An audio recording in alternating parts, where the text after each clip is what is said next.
In this video, welcome back, I am going to be spending a little bit of time shouting out 5 of my most anticipated games that have not come out yet, and 5 games that I have missed that came out in the previous 6 months as a bonus.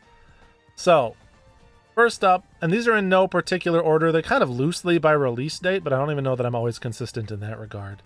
First up is a indie puzzle platformer called Shim. So, Shim is the game that I think a lot of people have maybe seen or heard of without thinking too much about.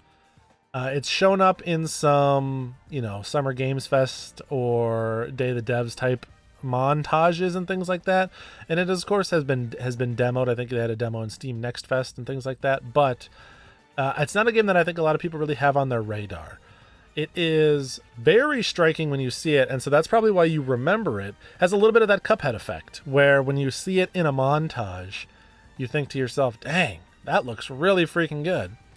And it's about to release, which is really, really cool. So, in Shim, you play as this adorable, blobby frog character, and you navigate the environment and you solve puzzles only moving through shadows that people and objects cast.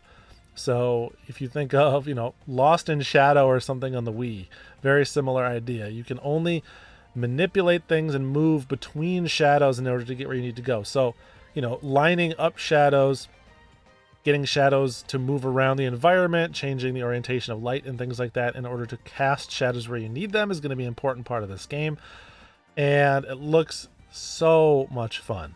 What I really love about this one, and what gets me the most excited for it, is that the gameplay reminds me a lot of Ghost Trick Phantom Detective on the DS, which also just got a remaster either earlier this year or last year, I can't recall. But in Ghost Trick, it's the same type of deal. You are navigating environments to solve puzzles, and a bit of the problem solving, kind of the core conceit of the difficulty of those puzzles, is figuring out how to navigate the environment.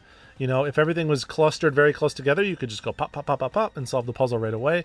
But it's about figuring out, how do I get objects to move? How do I manipulate these circumstances, these people, these environments in such a way that will help me to reach my goal or to achieve whatever end it is that I am to achieve. And so I think that means the gameplay on these two games line up pretty closely. So if you're a fan of Ghost Trick on the DS, this is not one that you're going to want to miss. And they also both have the parallel of having very, very striking and unique visual art styles. This has this very colorful, like cell shaded, but almost like a monotone cell shaded in a way. Very interesting to look at, and just a really cool game. That's also the one coming out soonest on this list. It's actually, depending on when I get this video out, it may even already be out. But it's launching on July 18th on all the major platforms. So definitely one that I will not be missing. Definitely one that I cannot wait for. All right, my number 4 most anticipated game is probably also my most anticipated game. So again, these are in no particular order. But this is the one I would say I'm the most excited for of all of them, and that is Astrobot on the PlayStation 5. I love Astrobot games, okay? Going back to PlayStation VR, Astrobot Rescue Mission was one of, if not my favorite VR game of all time. I think it was an absolute system seller.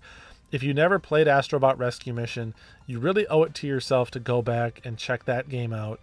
Pick up a PlayStation VR 1 and play it. You can get them pretty affordably at this point and have one of the best gaming experiences you're going to have in a long time. Unfortunately, I don't anticipate that they're going to port forward Rescue Mission. They could, but they would have to do some additional work around the controls, since the control scheme on PlayStation VR 2 is different from the Move ones, and so I think that decreases the chances.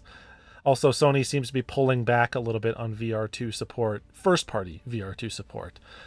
They're still, helping to promote some third-party games, but I don't know that they're doing as much internally. But I loved that game, and when the PlayStation 5 came out, of course, everyone got Astro's Playroom as kind of the perfect first game for that console. Just like bright-eyed, smile-filled, blue skies, good time type of game. You know, so much nostalgia, reverence, respect, appreciation for the entire history of PlayStation from the first PlayStation up to the PlayStation 5. And on top of that, a very tight, fun 3D platformer that feels good to control, is really varied in its environments, really varied in the situations that it puts you in, and it doesn't overstay its welcome. It's kind of the perfect launch game, I think. And so for a while now, I've been saying the one thing I want more than anything is for Team Asobi to go ahead and make a full-fledged Astrobot game, whether it is going to be a VR2 title or a 3D platformer on PlayStation 5. I do not care. And here I am getting my wish. They have announced that they are releasing a massive 3D platformer starring Astrobot. And what really excites me about it is that in addition to sort of expanding the scope of the game, adding more levels, environments, things like that, they're also continuing forward with the kind of respect and reverence for those old PlayStation games and systems and things like that. So, you know, it was so much fun to be playing through Astro's Playroom and come across little references to games like Bloodborne or Eco or Heavy Rain, you know, games that I played on PlayStation and really loved over time. And this game seems like it's going to be doing the same thing. In fact, it may even be expanding on that concept a little bit and implementing those references and things more directly into the gameplay. We don't fully know quite yet. But this is going to be one for the ages, for sure. I absolutely know I'm going to love it. It's a day one for me, already pre-ordered, and one that I truly can't wait for. Astrobot on PS5. Check it out. Next up here, we have a game that has been teased, talked about, but rarely shown until just recently. But ever since I heard just the concept, I knew that I had to have it. That is UFO 50. This is coming out on PC on September 18th. And it is sort of like a super group of developers creating every game at once. And what do I mean by that? The idea of UFO 50 is, of course, 50 in the name. They have developed 50 unique games that are all going to be bundled together under one package and released. And when I say 50 unique games, I really mean that. Like, these range from sports games to beat 'em ups to shoot 'em ups to puzzle games. Any kind of genre you can imagine, it is probably represented here. And that's because the game is structured in such a way where there is this imaginary console that doesn't actually exist, but they've envisioned this imaginary console, and they've tasked this development team with create the library of games that would go onto this console.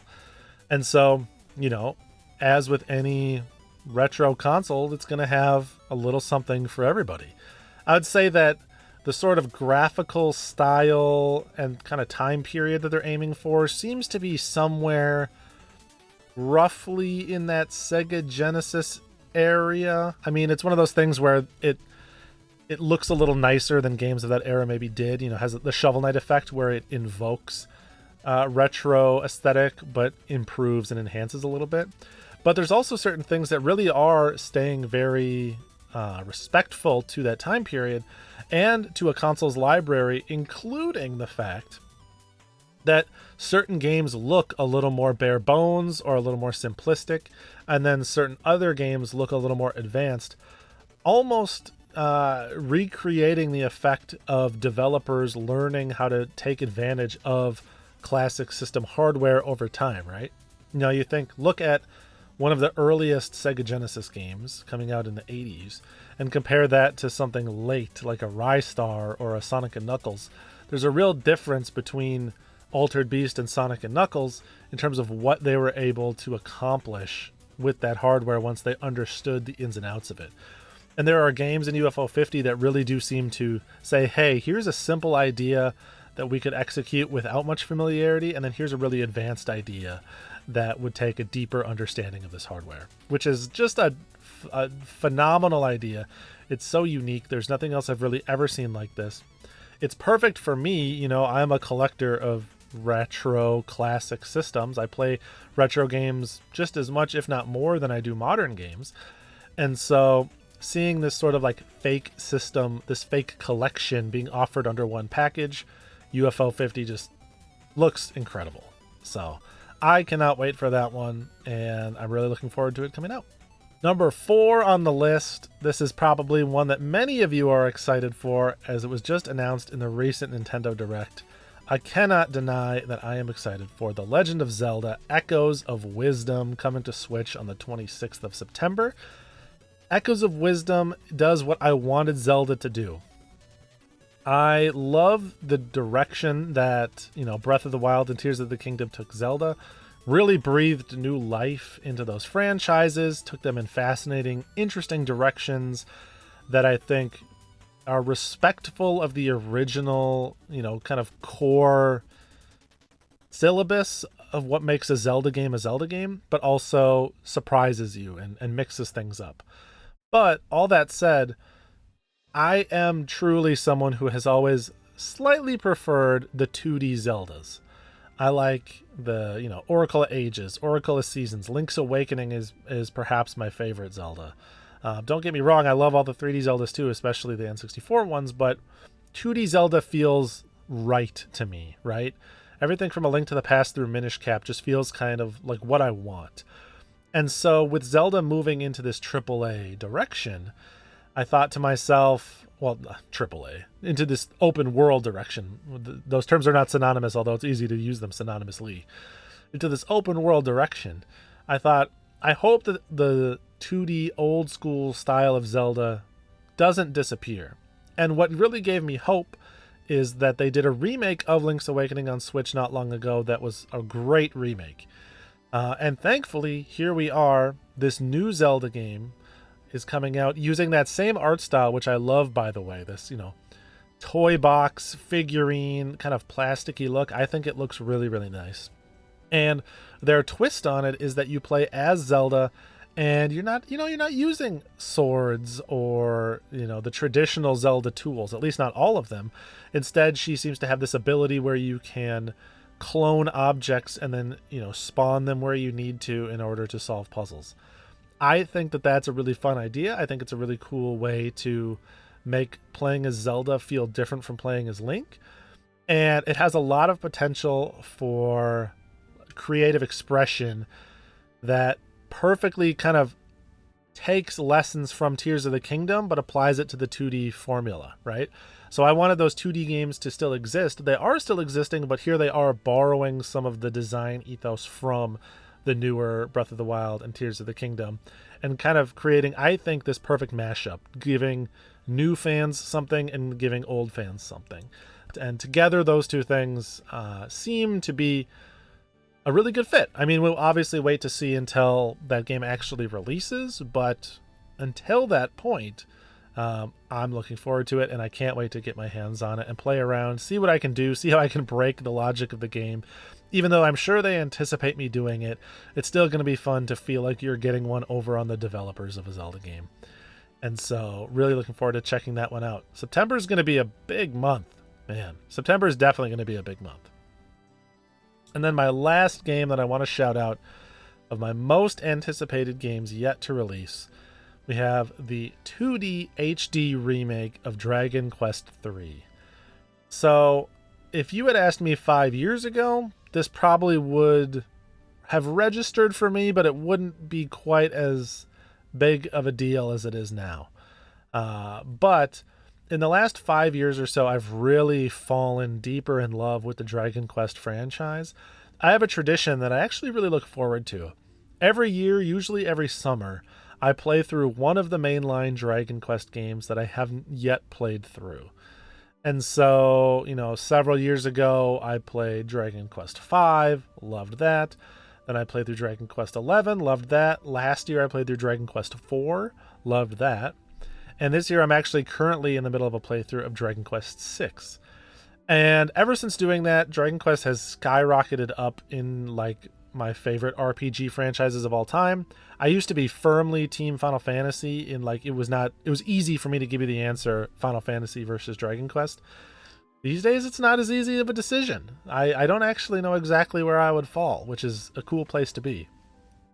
But Dragon Quest III in particular is exciting because Dragon Quest 3 is the one Dragon Quest game I actually played a lot growing up. I had the Game Boy Color version, and before I was even really into RPGs, before I was certainly into the Dragon Quest franchise, I loved this game.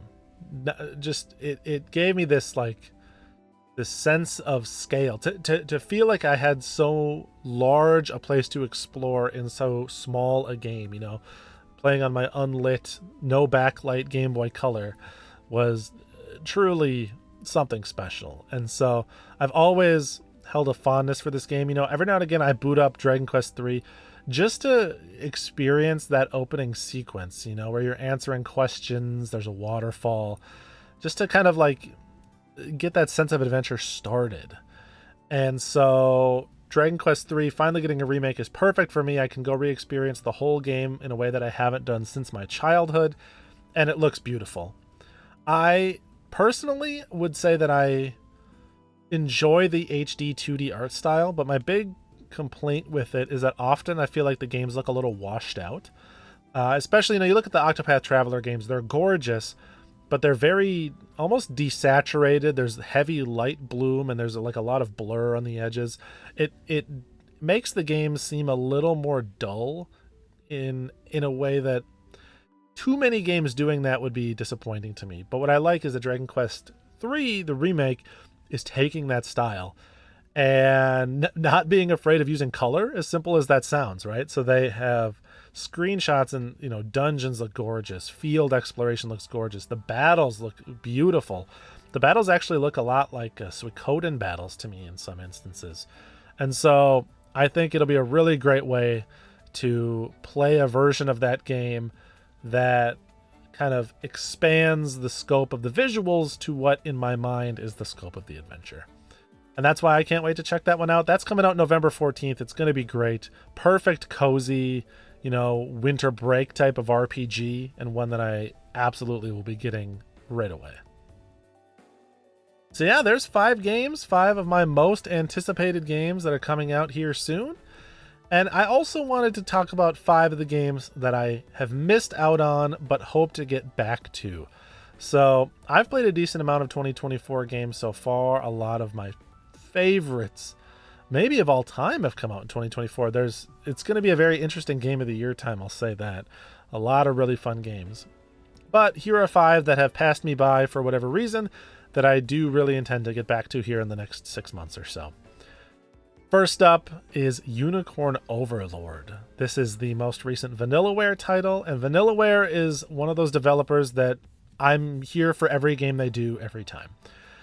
From Dragon's Crown to Odin Sphere to 13 Sentinels, all of their games are, in my mind, excellent. Especially Odin Sphere, and especially 13 Sentinels, which may be even my favorite of theirs, which is their most recent entry. But the first thing you think of course, when you see a Vanillaware game is their beautiful art styles.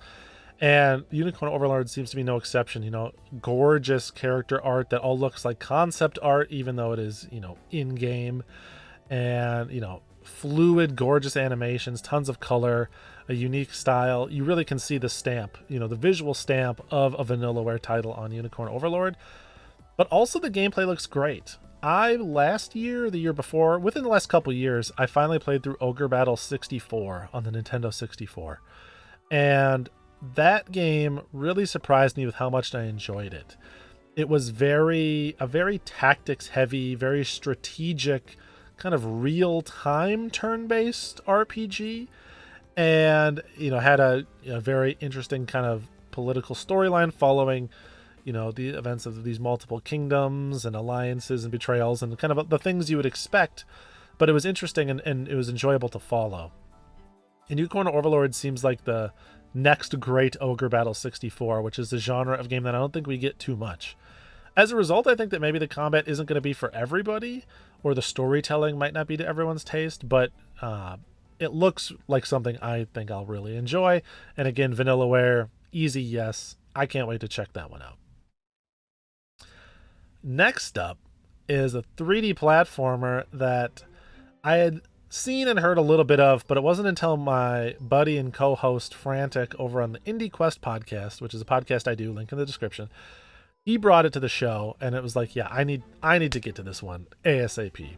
And that is Yellow Taxi Goes Vroom.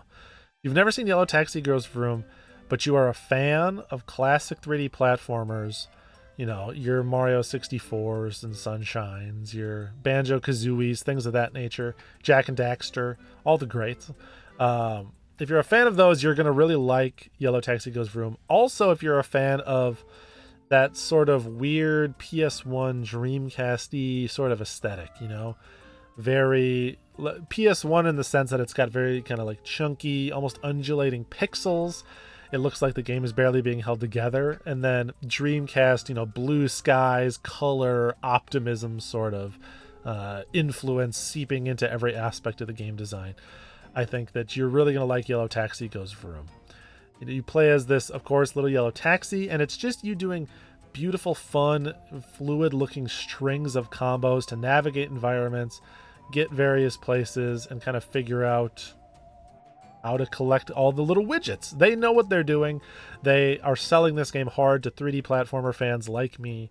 They're hyping up all the things I want to see hyped up, you know, the collectibles, the movement, the fluidity, and it looks really great, and one that I can't wait to check out.